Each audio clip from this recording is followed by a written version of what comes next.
perbedaan ulama dan bagaimana posisi kita sebagai penuntut ilmu di tengah perbedaan para ulama. Apakah kita berpendapat ya seperti jumhur, seperti Syekh Fulan, Imam Fulan, atau seperti apa, kita akan bahas.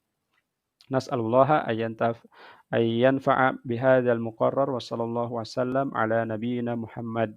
Ya, Amir Bahjat Fida Amir Ibn Muhammad Fida Bahjat Rais Maktabul Fuqaha Litadrib wal Istisyarat. Ya, ini ditulis oleh Muhammad Amir Ibn Muhammad Fida Bahjat, ya, seorang faqih ya, dan masih muda, Masya Allah.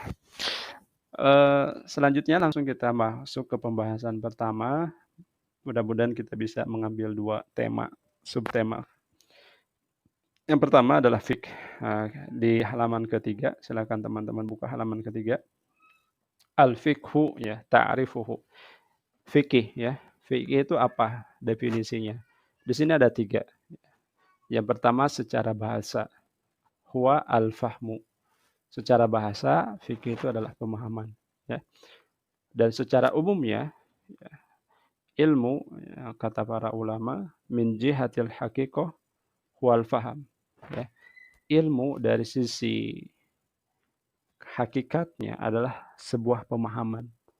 Jadi ketika kita sudah memahami, memiliki pemahaman, maka kita sudah berilmu. Ya. Dan tentu pemahaman yang benar. Kemudian pemahaman ini akan datang melalui proses pembelajaran tentunya, bukan proses penghafalan. Nah, ini yang harus dipahami oleh para penuntut ilmu. Jadi ada 2 proses dalam belajar, ada proses untuk memahami dan proses untuk menghafal. Itu 2 proses yang berbeda, 2 metodologi dan 2 cara yang berbeda. Orang yang paham belum tentu hafal. Dan orang yang hafal pun belum tentu paham. Nah, tetapi keduanya seorang penuntut ilmu harus memahami dan menghafal. Ya, pentingnya menghafal dan memahami. Dua-duanya penting. Tetapi dari sisi hakikat ilmu itu adalah pemahaman. Jadi seseorang akan bisa beribadah atau melakukan sesuatu jika dia paham, bukan jika dia hafal. Karena ada orang yang hafal tapi tidak memahami, maka dia tidak akan melakukan atau dia tidak akan mengamalkan ilmunya karena dia tidak paham. Adapun pemahaman melahirkan pengamalan, ya. Pemahaman melahirkan pemahaman. Namun, ya, para saudara-saudaraku sekalian, pemahaman ini sifatnya terbatas, ya. Dia mudah hilang. Maka dia harus diikat dengan ingatan, ya, dengan hafalan. Nah, disinilah pentingnya menghafal. Kalau seseorang ingin jadi ulama, maka dia harus memiliki pemahaman dan hafalan yang kuat untuk mengikat pemahamannya tersebut.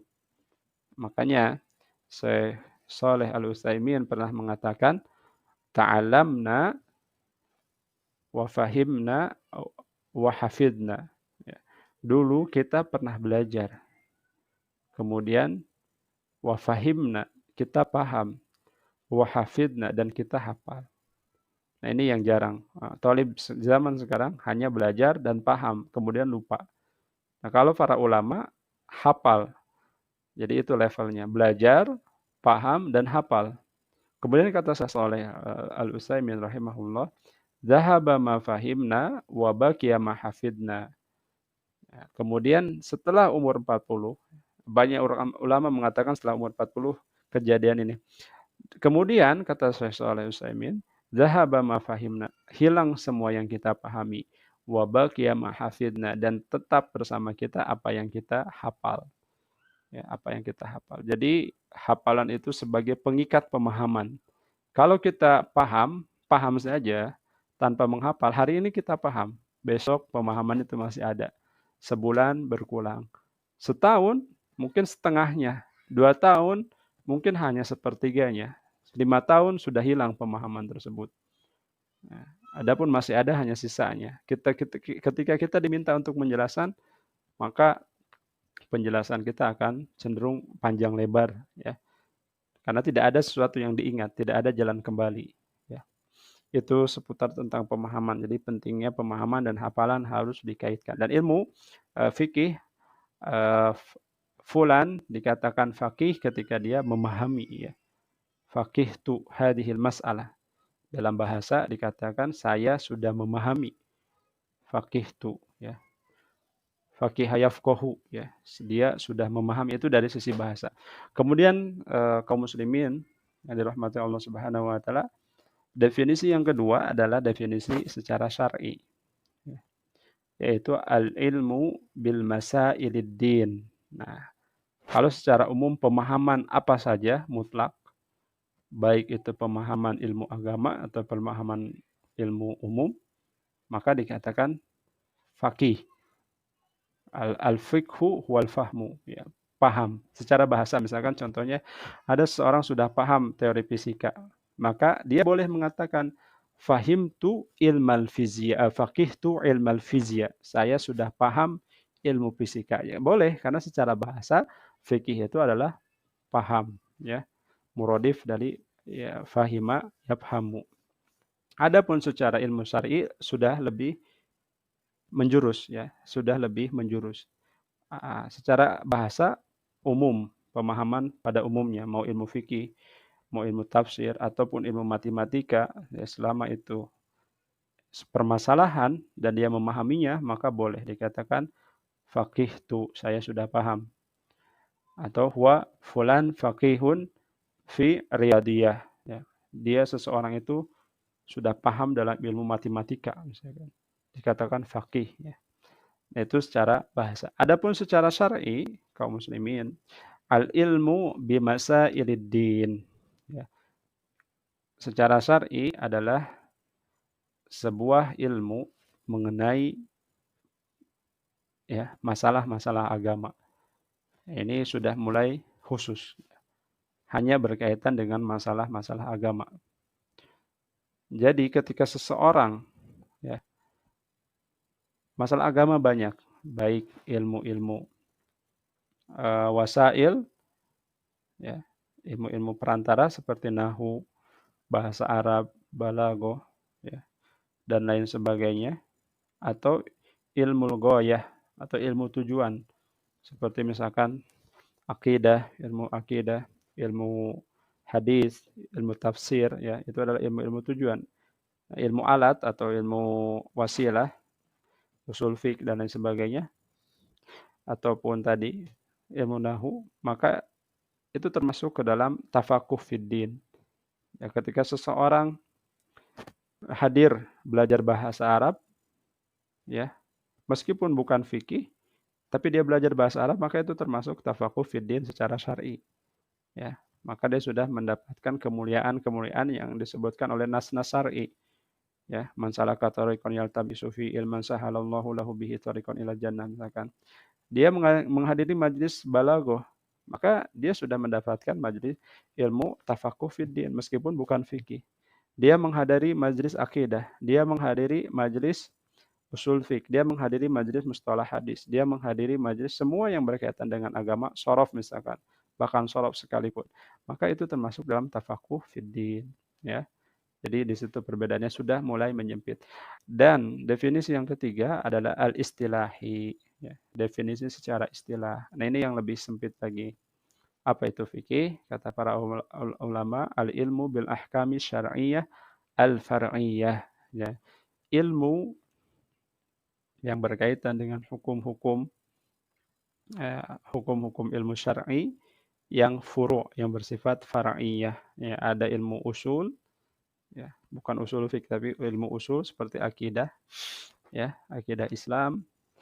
Ada ilmu yang sifatnya furu', yang berkaitan dengan perbuatan, ya, perbuatan hamba, yaitu ilmu fikih.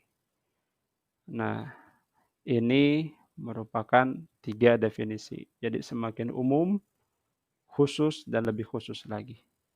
Nah, jika seseorang misalkan belajar balaghah, maka secara bahasa dia sudah bertafakuh. Secara syar'i dia sudah bertafakuh.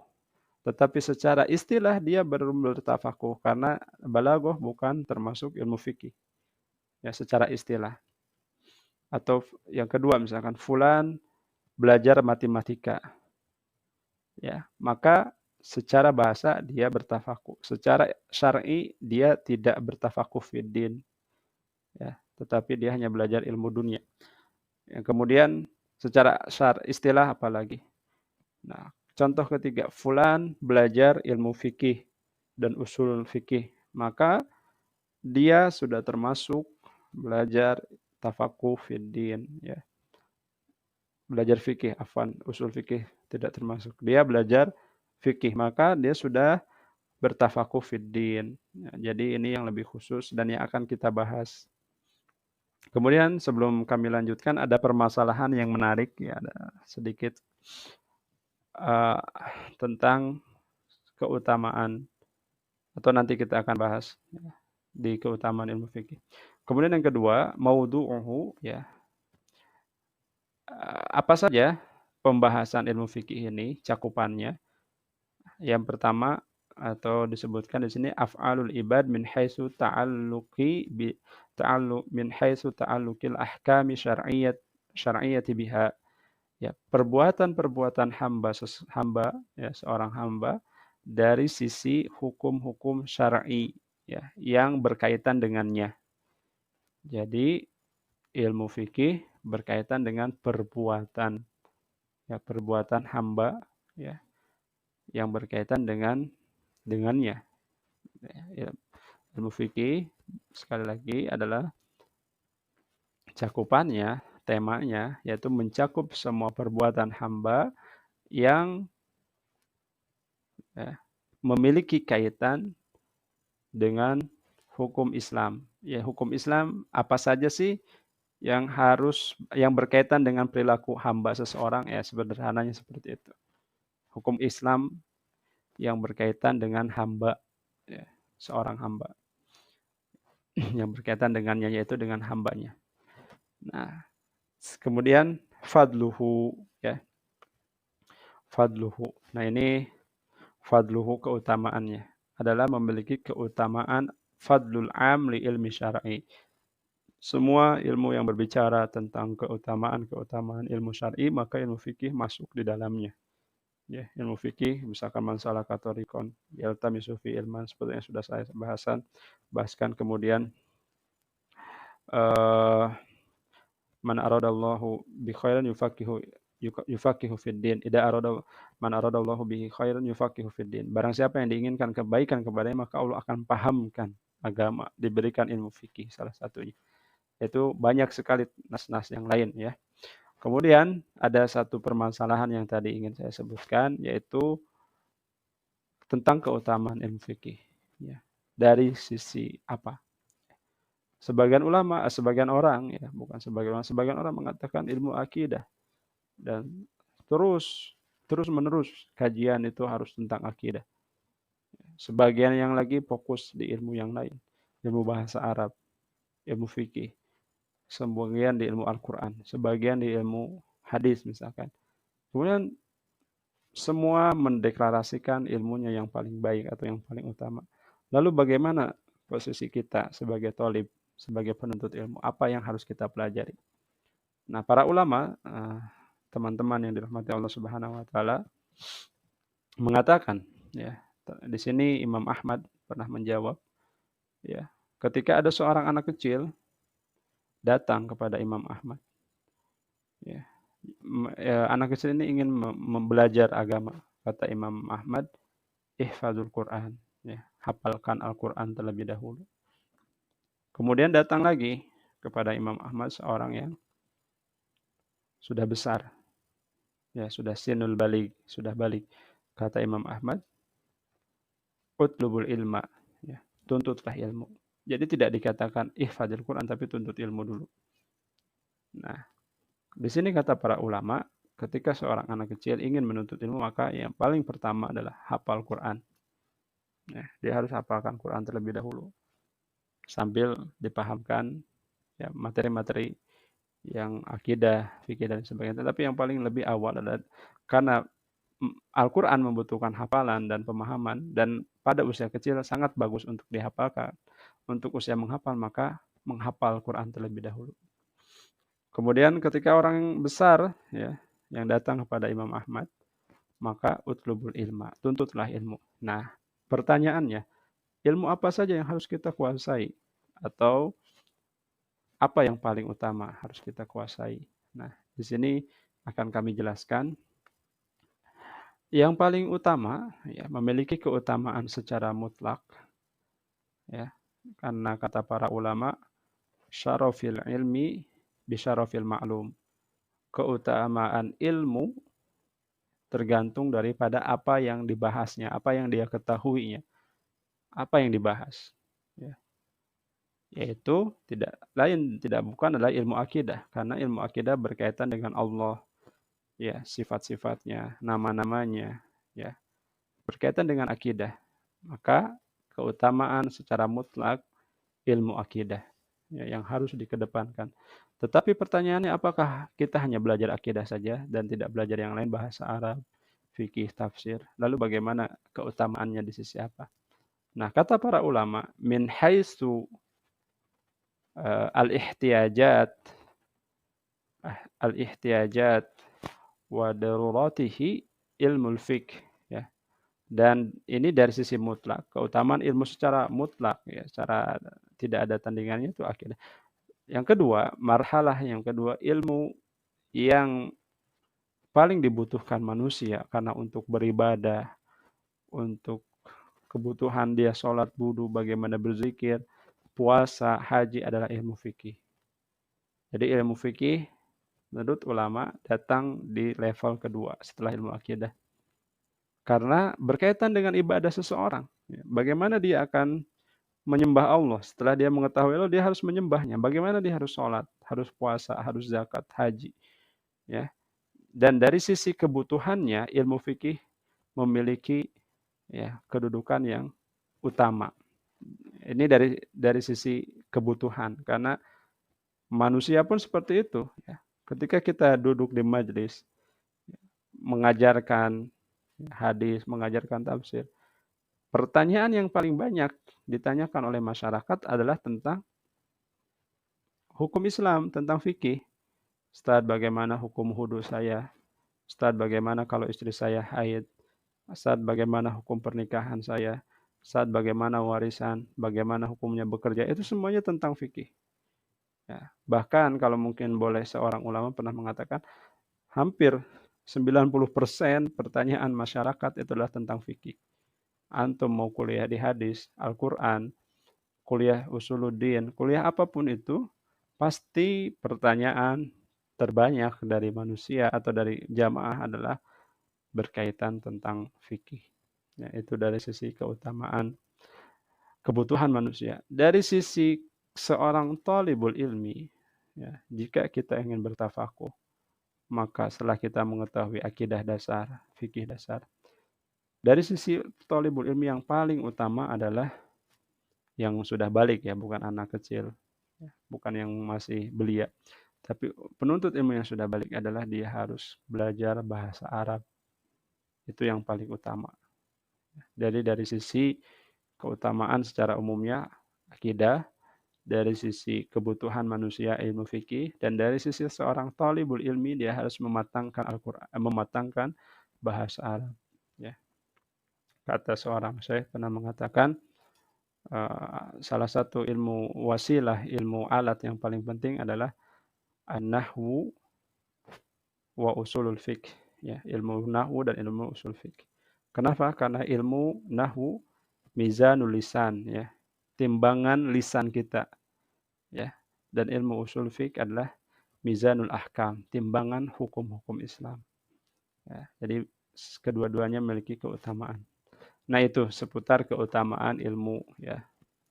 Jadi saya sedikit melebar agar kita paham apakah kita harus mengaji akidah saja, fikih saja, ataupun mendahulukan bahasa Arab saja, maka kita sudah bisa menimbang secara mutlak ilmu akidah, secara kebutuhan manusia secara umumnya ilmu fikih, dan secara dari min jihati talibul ilmi, jika kita sudah mengetahui akidah dasar, fikih dasar, kita ingin takhusus lagi, maka belajarlah bahasa Arab. Belajarlah bahasa Arab ya. Berkata para seorang nahwu itu mengenai ilmu nahwu, kenapa yang benar? Idil kalamu dunahu la yufham apa? Seorang ahli bahasa pernah mengatakan wa nahwi awwalan ayufhama idil kalamu dunahu la yufhama ya. Wa nahwu awwalan ayu'lama idil kalamu dunahu la yufhama ya. Dan nahwu lah yang lebih utama ya kata ahli nahwu ya tentunya setiap kullu fatatin bi abiha mu'jabah. Setiap sesuatu pasti menurut ahlinya, menurut setiap pemudi ya, peribahasa bahasa Arab, setiap perempuan menurut bapaknya dia yang paling cantik. Setiap ilmu pun sama ya.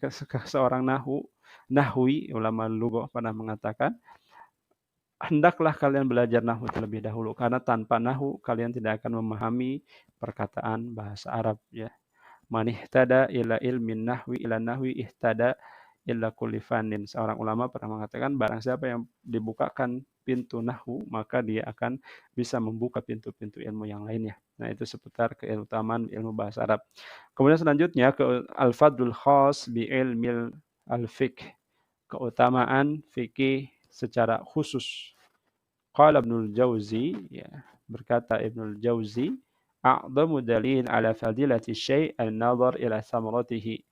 ومن تأمل ثمرة الفقه علم أنه أفضل العلوم. Ya, kata Ibnul Jauzi, barang siapa salah satu dalil yang paling agung ya, yang menunjukkan keutamaan sesuatu adalah kita melihat dari keutamaannya. Dan barang siapa yang memperhatikan keutamaan atau memperhatikan hasil dari seseorang belajar fiqh adalah dia akan mengetahui bahwa fikih adalah memiliki keutamaan atau memiliki ada sebuah ilmu yang sangat agung, ya, atau di sini disebutkan yang paling agung. Ya. Kemudian bagaimana hukum mempelajarinya? Hukum belajar fikih. Ma ta'allamuhu